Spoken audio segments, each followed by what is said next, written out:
Welcome to Life Podcast. As we journey through the Bible, today we are in Acts chapter 24, and here we see Paul appearing before the governor, Felix.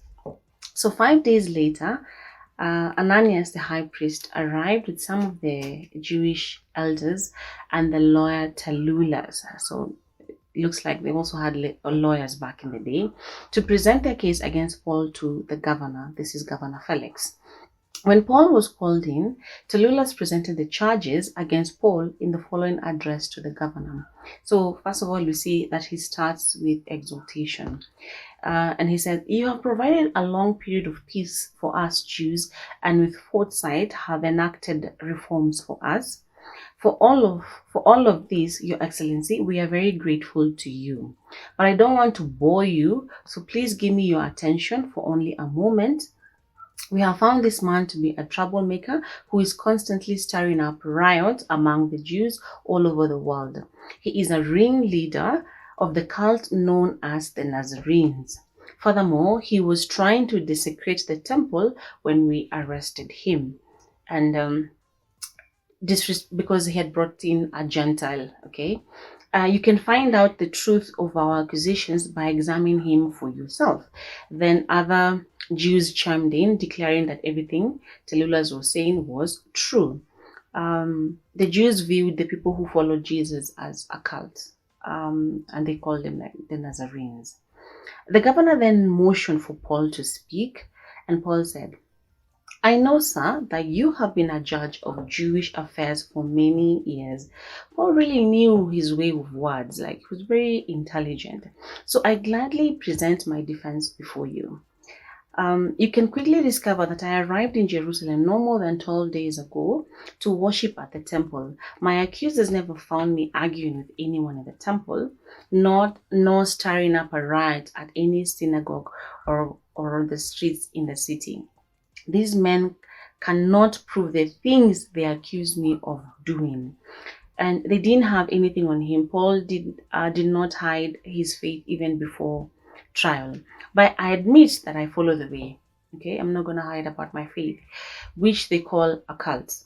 I worship the God of our ancestors, and I firmly believe the Jewish law and everything written in the prophets.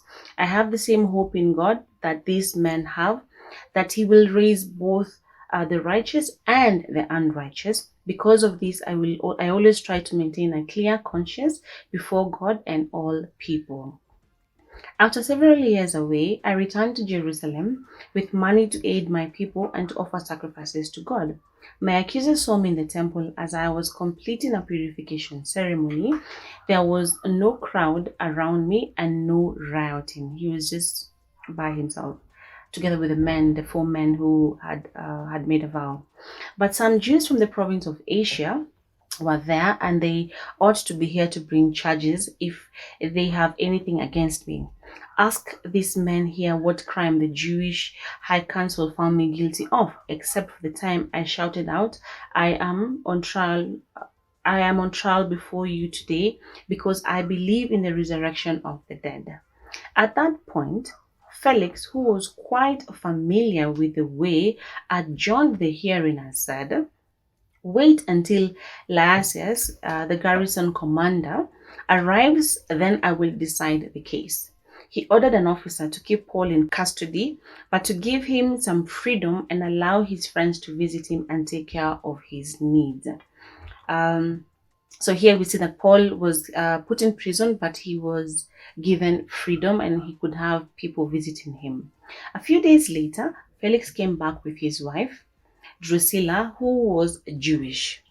Sending for Paul, they listened as he told them about their faith in Christ Jesus. As he reasoned with them about righteousness and self-control and the coming day of judgment, Felix became frightened. Okay, so the governor Felix became frightened. "Go away for now," he replied. "When it is more convenient, I will call for you again." He also hoped that Paul would bribe him, so he sent for him quite often and talked with him. Paul witnessed to the governor and his wife. Every opportunity that he had, he shared the good news about Jesus Christ.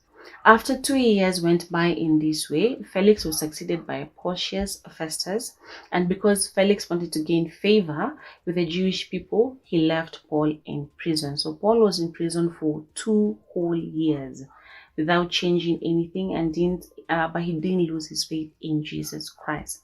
So we're done with the book of Acts chapter 24, and we have many lessons which you can see here, and we see that Paul did not hide his faith or be ashamed about it even before the governor. We should learn from him. If we are ashamed of him, if we are ashamed of Jesus, he will also be ashamed of us before his Father in heaven. Paul witnessed to the governor and his wife. The Bible doesn't record that the governor did get saved. There will be times when we witness to people and they don't get saved, and this shouldn't stop us from witnessing or get discouraged. And lastly, Paul stayed in prison for over 2 years without anything changing, but he didn't lose his faith in Christ. No matter how long you wait on God, do not give up. So that's it from Acts 24. I will see you again tomorrow as we tackle Acts chapter 25. God bless you.